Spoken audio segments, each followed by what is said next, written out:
Reims, ville de slam, elle tentera de le prouver une nouvelle fois ce week-end avec Reims Slam d'Europe, 5e édition.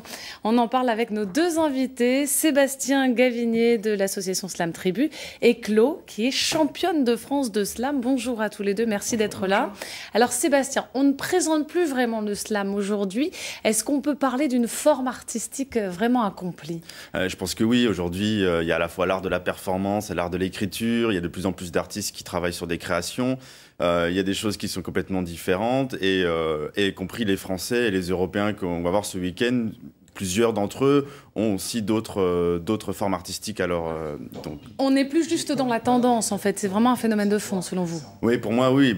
Ça va faire 15 ans, plus de 15 ans que c'est en France. Ça va faire 10 ans que c'est à Reims. Je pense que voilà, on commence vraiment à passer une maturité qu'on ressent il faut que ça continue en fait, très fortement. Alors, à vos côtés, Clo, vous êtes donc championne de France 2014 de slam. Qu'est-ce qui vous anime quand vous slamez?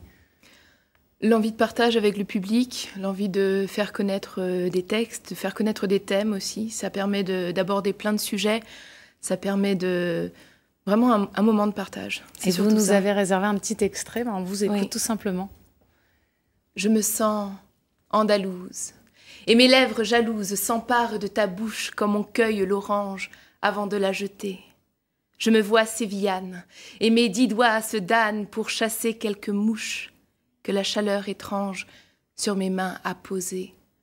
Sous les robes à volants, les talons martelant de leur rythme rageur, la brûlante poussière répète un chant ancien.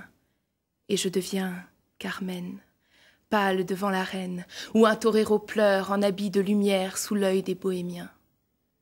Là, on sent l'amour du texte. C'est vraiment ça qui vous donne envie?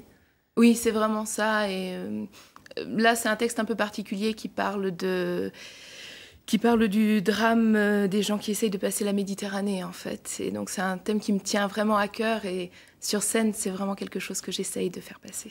Alors, on va voir avec des artistes européens, on va voir un petit extrait, que ça peut chanter autrement, le slam. On écoute. Tupa Malinovski någonstans mittemellan min hjärna, mitt hjärta, mitt i min mun, mitt i allt det här babblet där det enda ordet jag aldrig tycks kunna forma är ett enkelt, litet tack till den där kvinnan, min mamma, som gråtande, blodig, svettig och naken gav allt för att jag skulle kunna få uppleva just voilà, det donc, här. Cet extrait d'un artiste européen qui était là à une précédente édition. Sébastien, c'est vraiment un monde qui s'est ouvert, le slam, aux femmes d'abord, aux étrangers. C'est presque mondial. C'est un mouvement mondial et c'est vrai, c'est un espace d'expression très ouvert, très accueillant, très bienveillant, qui fait qu'il y a du public très diversifié qui vient, mais également les acteurs du milieu slam, qui a une pratique amateur assez aboutie, viennent vraiment de tous les horizons parce que c'est un espace d'expression et que du coup la forme est libre. Reims Slam d'Europe, c'est donc ce week-end. Quels seront les temps forts à ne pas manquer? Il y a 2 temps forts. Il y en a un, par exemple, cet après-midi, en fin d'après-midi, à 17h45 à Sciences Po. Il y a 6 étudiants de Sciences Po qui vont s'affronter face à 6 slameurs européens. Ça va être un beau moment. Et également demain soir, la demi-finale de Slam d'Europe à 20h au Stalingrad. Eh bien, on ne manquera pas. Merci vraiment à tous les deux. Merci Clo pour ce très beau moment. Donc Reims Slam d'Europe, c'est dès aujourd'hui jusqu'à demain à Reims. Programme complet sur notre site internet.